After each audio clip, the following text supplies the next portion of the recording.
Hello, my dear audience. This episode is about a small restaurant that doesn't exist anymore. It was demolished a long time ago, but the design was so influential that it started a whole new movement in architecture. The Googie style was named after Googie's Coffeeshop. This video gives a complete overview of the John Lautner designed building. But first, what was the Googie movement and how did it start? After the Second World War, there was a large economic growth in the United States. This increase in prosperity allowed many Americans to drive cars and enjoy entertainment facilities like drive-in cinemas, bowling alleys, and roadside restaurants. The entrepreneurs of these entertainment facilities wanted to beat the competition by attracting customers that were driving by in their cars. And the best way to attract the attention of a car-driving client was creating a sign that was larger and more eye-catching than the signs of your competitors. Old-fashioned signs were removed because they couldn't be noticed from a driving car, and they were replaced by overly large signs in bright colors and shiny neon lights. During this period, John Lautner designed several other restaurants, but with Googie's Coffeeshop, he did something that was never done before. He made the advertisement part of the actual building. Above the entrance, the roof bended and went vertically up in the air, with a large neon sign hung in front of the vertical roof. First, the roof was painted red, with the neon sign being turquoise, but later it was painted in black and white stripes, with a red sign. A large window next to the sign drew your attention inside, and the red triangular wall that looked like an arrow made it very eye-catching from the other side of the street. With its very iconic design and located nearby the Hollywood studios, the small coffee shop soon became a meeting point for movie stars like James Dean and Marilyn Monroe. It became a hotspot for those who were famous or those who wanted to be famous. The commercial success of the small coffee shop gave the owner of Googie's the financial opportunity to open several branches of the same company. And so more Googie's coffee shops were created, designed by other architects, but all based on John Lautner's original design. Other entrepreneurs saw the attractive appearance of the Googie restaurants and they became super inspired. This led to a whole new style in architecture that dominated the 1950s and 60s. The Googie movement had a few trademarks that were present in all the different designs. The first trademark were the overhanging and upswept roofs. Thanks to these diagonal roofs, a large facade that opened towards the street was possible, giving the building a welcome and inviting feeling. The second trademark were the bright colors that were very prominently visible. This made the buildings instantly recognizable and unavoidable when driving by. The third trademark were the overly large signs that seemed to float high above the actual building. Mostly these signs were made in neon, and the extensive use of neon fixtures was the fourth trademark of Googie. Most Googie designs were largely made of steel and glass. These materials allowed the designs to be built very fast and cost-effective. Also, the many windows gave the outside view an important role in the interior. At the same time, parts of the inside were placed outside. This brings us at the fifth trademark of Googie. Interior and exterior are mixed together. This trademark was also what John Lautner distinguished from other architects from the same period. In his Googie designs, the relationship between inside and outside was stronger than in most Googie designs by other architects. Like John Lautner's original design, most Googie buildings integrated the logo of the franchise in the architecture, a good example being the first McDonald's restaurant, where the roof was supported by the Golden Arches logo, or in other cases where the product to be sold formed the shape of the entire building. The final trademark is the use of futuristic shapes that seem to be inspired by the science fiction and space age movement.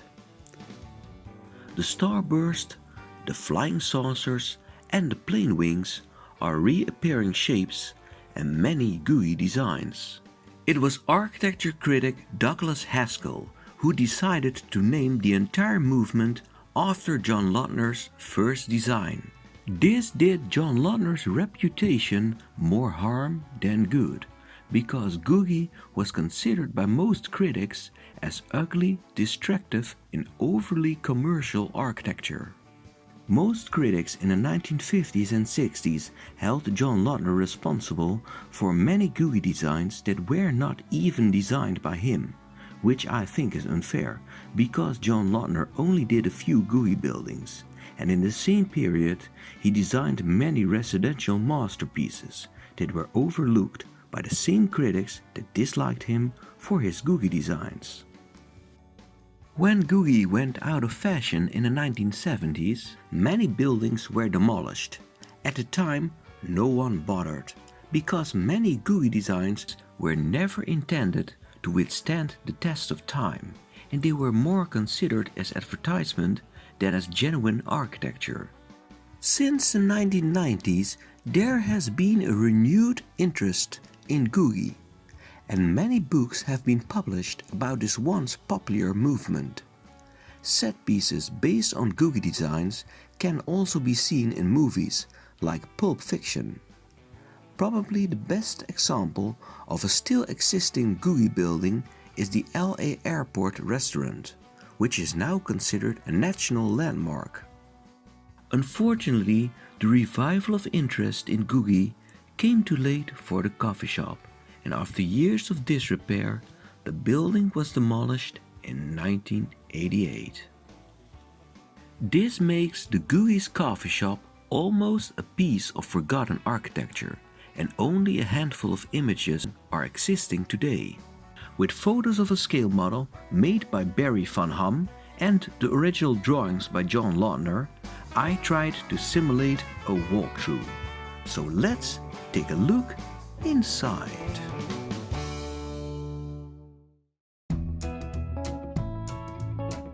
Today the coffee shop is replaced for a large shopping mall, and absolutely nothing reminds us of the old building.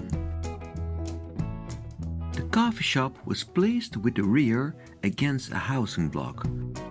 This housing block was also demolished, and it was located at a blue square in the picture. The green shape indicates the parking lot in front of Googie's, while the red stripe shows where the once famous coffee shop was placed.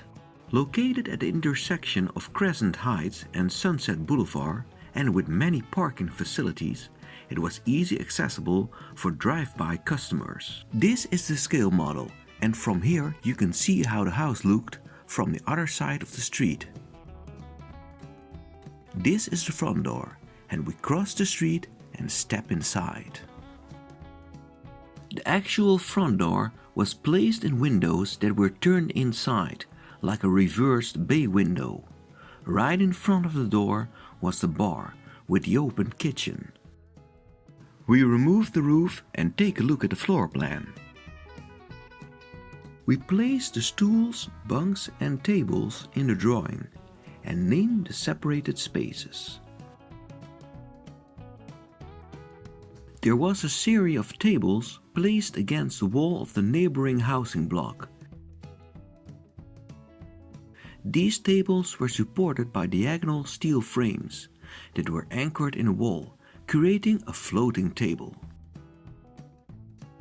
At the entrance was a small counter, and next to the jukebox was a small office, placed behind the triangular concrete wall.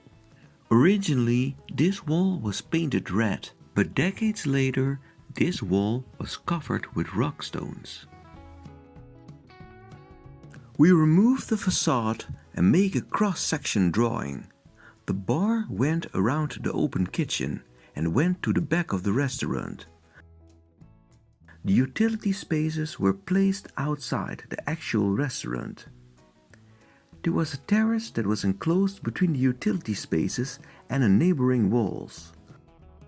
Two glass doors provided access to the terrace.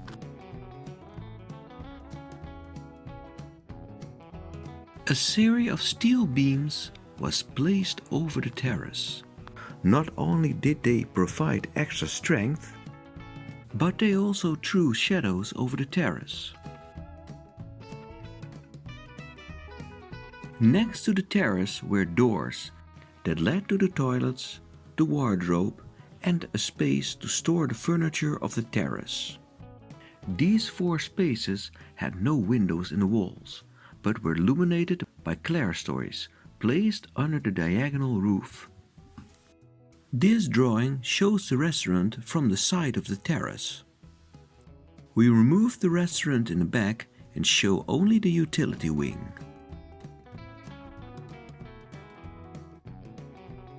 We walk in front of the coffee shop and return towards the entrance. Now let's take a look at the most distinctive feature of the building, the roof construction. The roof had two different parts, a higher and a lower part. Here you see only the lower part of the roof. The lower roof was made of a steel skeleton, with wood boards placed over it. This part was placed diagonal, and it was first supported by the steel window frames of the clerestory. Then it was resting on the wall of the utility spaces, and finally it was again supported by a series of concrete pillars. The roof extended beyond the external walls of the utility spaces, forming a kind of porch, with the concrete pillars in the front. 3 pillars were placed in front of the utility spaces, while 3 others were placed around the restaurant in front of the glass windows. Above the entrance, the lower roof went vertical. This vertical part was slightly leaning backwards against the higher roof. This roof was supported by steel beams that were placed in the neighboring walls on one side and who were supported by pillars on the other side. Because one part of the roof was located higher than the other part, there was space for a horizontal clerestory. For the majority, the higher part of the roof had horizontal roof beams. But above the entrance, each beam was placed more diagonal than the previous one, creating a curving roof that climbed behind the vertical roof part. The last beam of the curving roof part was attached to the concrete triangular wall. Thanks to the sloping roof, the vertical roof section did not have to be placed directly against the triangular wall. This created the possibility for a rectilinear clerestory, placed diagonally, allowing sunlight to enter deep inside, into the rear of the restaurant. In addition to the curving roof, the vertical part was further supported by a single pillar for extra strength.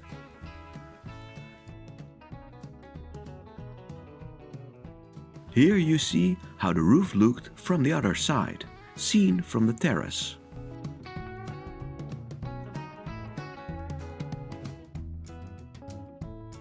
I think it's a waste that this influential restaurant was demolished. Because it was designed very cost effective, it can easily be rebuilt. So I hope that someone will reconstruct this building someday.